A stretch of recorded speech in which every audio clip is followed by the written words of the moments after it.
Thanks so much, Mark. Now, as the world celebrates the 2010 FIFA World Cup, South Africa is hosting the African Leadership Retreat, where the greatest minds in politics and civil society from the continent and the world are to explore strategic investment and partnership opportunities in sectors such as oil, gas and mining infrastructure, energy, agribusiness and banking. The conference is an opportunity to set new benchmarks for the sustainable expansion of the African continent. To give us more context, we're joined by Theono Habib Hana, the Vice President of Strategic Sectors of the Economy in the Republic of Guinea. Thanks so much, Habib, for your time.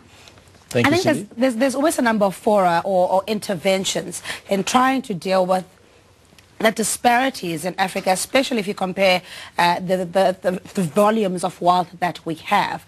How is this retreat going to be different? That's a very good question. Thank you very much, Cindy. You're right. There are a lot of initiatives in terms of African reunions and African associations. This is different because we really believe that change has to happen on the ground. So meaning that we need people from the inside that can influence politics, influence governments, the civil society, and just give different ways of thinking on the ground in order to affect the economies of Africa and give new ideas, right, and new ways of doing business. Myself, I'm from the business side. I used to be vice president of Goldman Sachs in New York and also of JP Morgan.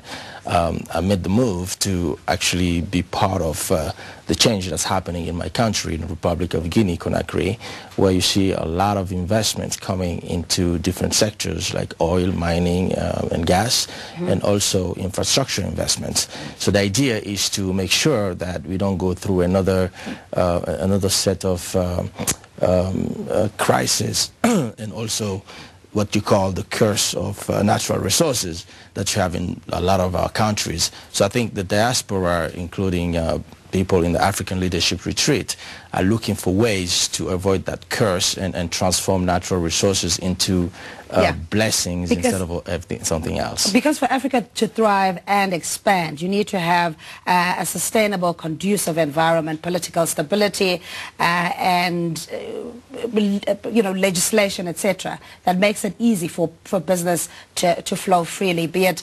intercontinentally or be it with international investors. So when you look at some of the leadership, and we know that Africa is plagued by seemingly aggressive leadership, or you could even say people that want to linger onto power forever and a day. How do you deal with change, or how do you effect change from that political point of view? That's a very good question. Actually, I like to talk about those sort of situations by examples. You take a country like Guinea, where I'm from, which I know very well.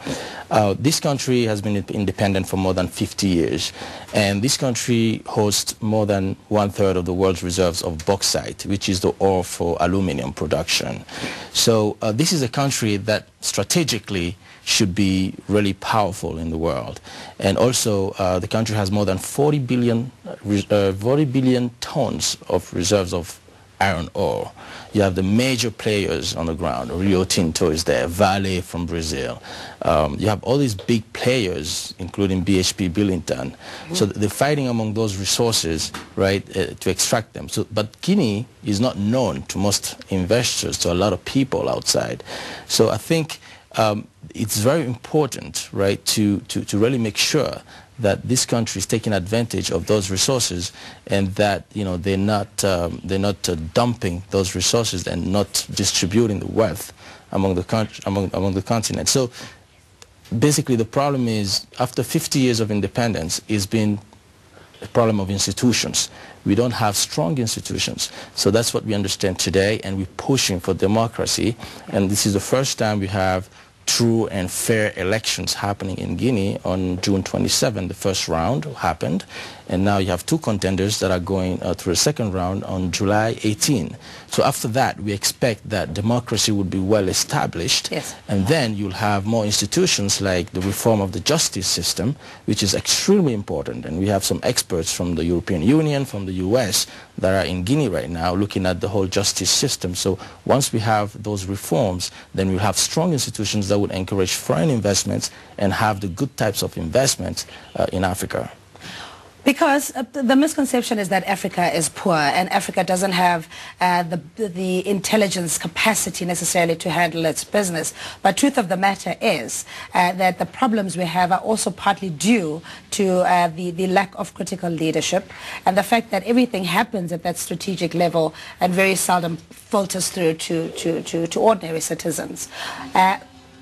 How will you measure the impact this retreat and other campaigns will have on the quality of life of Africans in general? Actually, you're absolutely right. Leadership is key.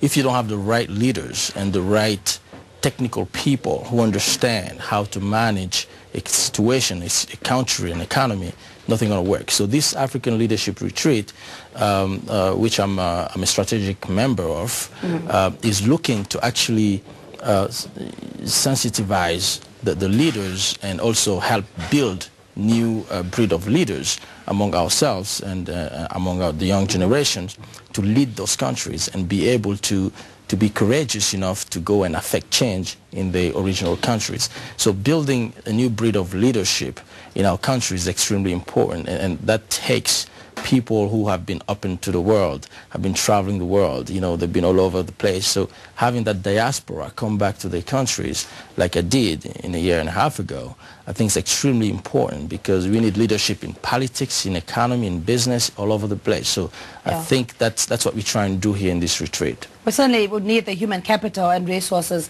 to reinvest into communities. Thanks so much. Absolutely. Habib, much appreciated. Thanks. Thank you. We're speaking to the Vice President of the Strategic Sectors of the Economy in the Republic of Guinea about the African Leadership Retreat Conference, which takes place, I think, until the 13th, if my memory serves me correctly. For more information, you can email us sunrise@etv.co.za. Now, though, let's take a look at how the Rand is performing against other economies.